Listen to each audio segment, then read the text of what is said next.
Mais quand on vient vous trouver, vous, psychanalyste, c'est pour aller mieux. Et dans ce monde que vous réduisez allègrement au fantasme. La guérison, vous considérez que c'est un fantasme aussi? La guérison, c'est une demande qui part de la voix du souffrant, d'un qui souffre de son corps ou de sa pensée. L'étonnant est qu'il y ait réponse. Et que cette réponse de tout temps, dans la médecine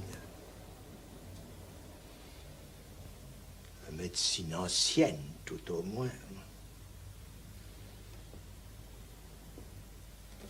qui de tout temps, dans la médecine, est fait mouche par des mots.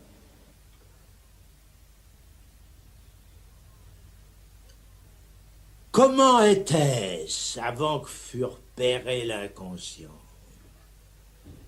Ben, c'était pareil. La médecine faisait mouche. Dans une grande part de son champ, avec des mots, ce qui prouve qu'une pratique n'a pas besoin d'être éclairée pour opérer. Cuando uno va al psicoanalista, ¿es para que le vaya mejor? En este mundo al cual el psicoanálisis alegremente reduce un fantasma, ¿la cura también es un fantasma?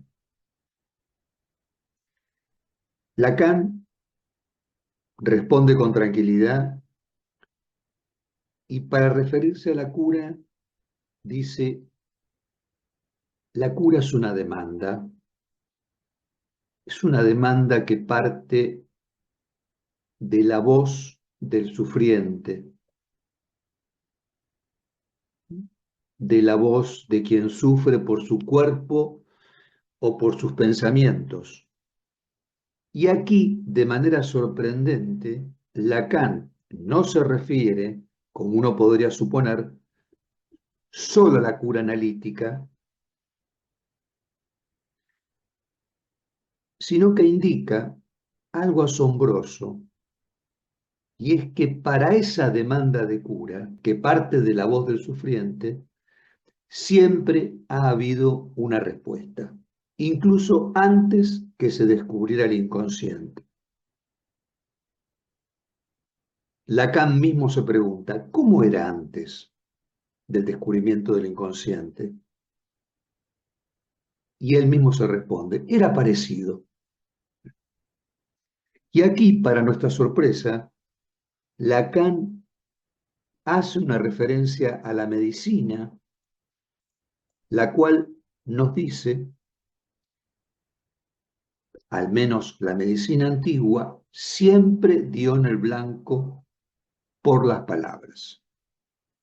Y acá nos encontramos con un tema candente, que es el del personaje del médico. Es muy interesante lo que señala Lacan respecto a la medicina antigua y moderna, porque puede ponerse en correspondencia con una intervención que Jacques Lacan efectúa en una mesa redonda organizada por el Colegio de Medicina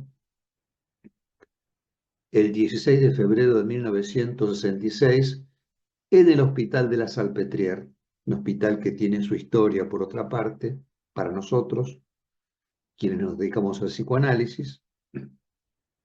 Y en esa mesa redonda, Lacan se refiere al rapidísimo cambio que se estaba produciendo en la función del médico y en su personaje.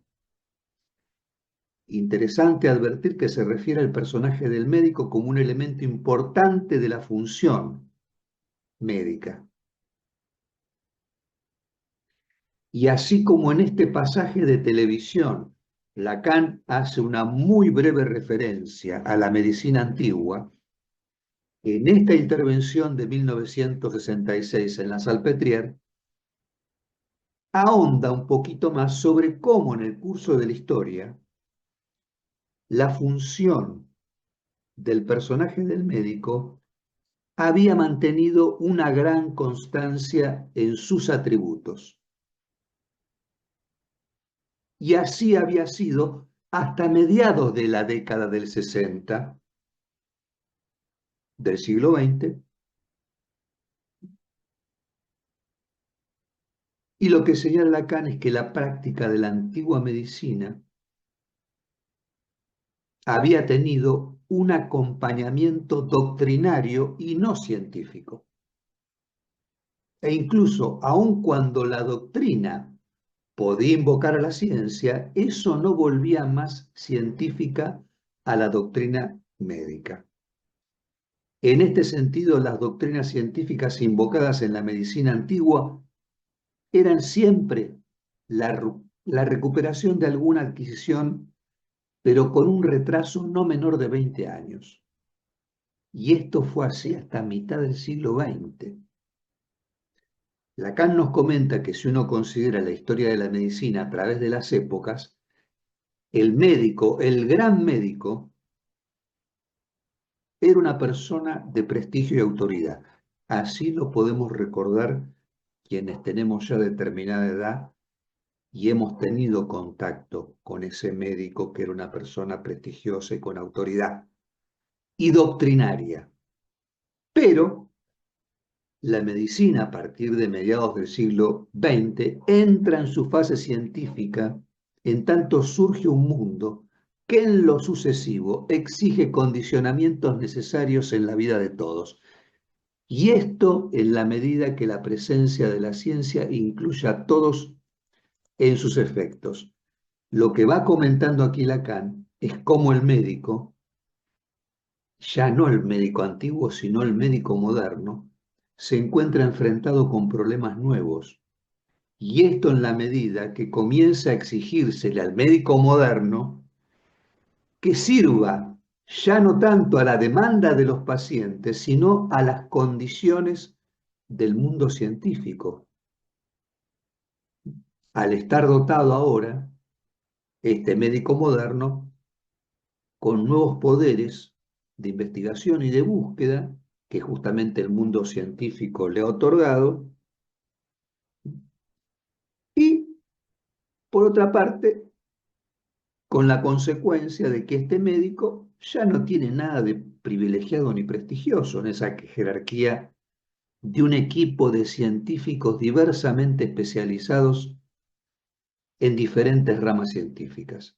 Es muy interesante esta indicación de Lacan respecto a la medicina, porque subraya cómo desde un campo exterior a su función, principalmente desde la organización industrial, desde la industria farmacéutica, al médico se le proporcionan medios, pero al mismo tiempo se le exigen medidas de control cuantitativo, gráficos, escalas, datos estadísticos que se ponen al servicio de esa misma organización industrial, o sea, al servicio de nadie en particular.